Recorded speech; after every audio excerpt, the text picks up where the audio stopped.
She thought she was safe inside her own home. The locks were bolted, the curtains drawn, the quiet suburban night unfolding as usual. But she wasn't safe, because someone was already inside. And the only witness to what really happened wasn't a neighbor, a passerby, or even a detective. It was a hidden camera, a small device tucked away by a cautious mother who had sensed danger long before anyone else. When her teenage daughter stumbled across the footage weeks later, she didn't just find answers. She found her mother's killer. The victim was described as loving, protective, the kind of woman who would do anything to keep her family safe.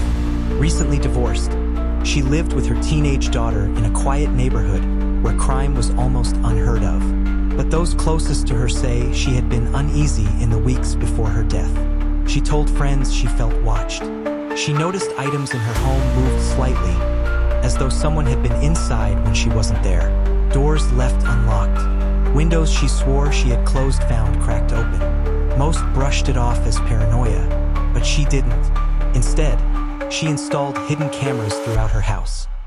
Tiny devices that even her daughter didn't know about. That decision, investigators would later say, solved the crime. On the night of her death, everything seemed normal.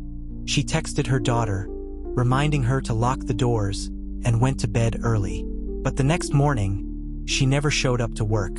Concern grew when she missed an appointment she never would have forgotten. Her daughter returned home to a chilling silence. The house was undisturbed.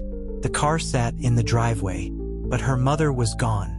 Detectives searched the house carefully and found no signs of forced entry.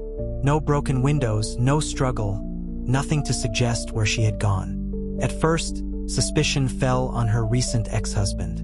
The divorce had been messy, and he had a history of angry outbursts.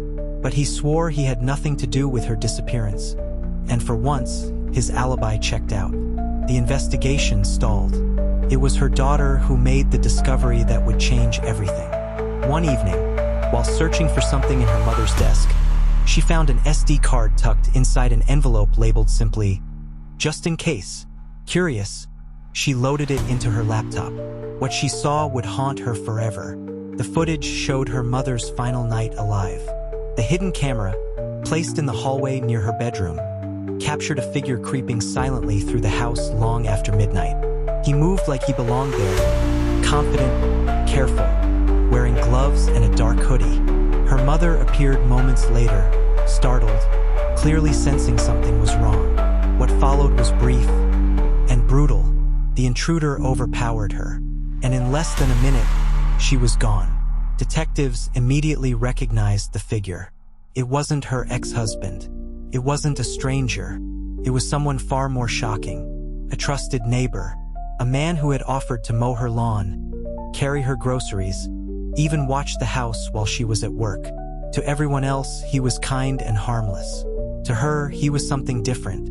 The hidden cameras revealed that he had been inside her home before, slipping in when she wasn't there, moving things just enough to let her know. He wanted her scared. He wanted her vulnerable. And the night of her murder, he decided to strike. When confronted with the footage, the neighbor broke. He admitted to months of stalking her, watching her every move, waiting for the right moment. His motive, police said, was an obsession that spiraled into violence when she rejected his advances. The daughter's discovery had cracked the case wide open. But there was one last chilling twist.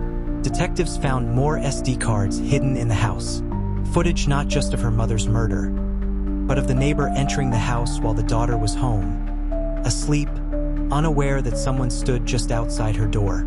She had been living under the same roof as her mother's killer, without even knowing it. The case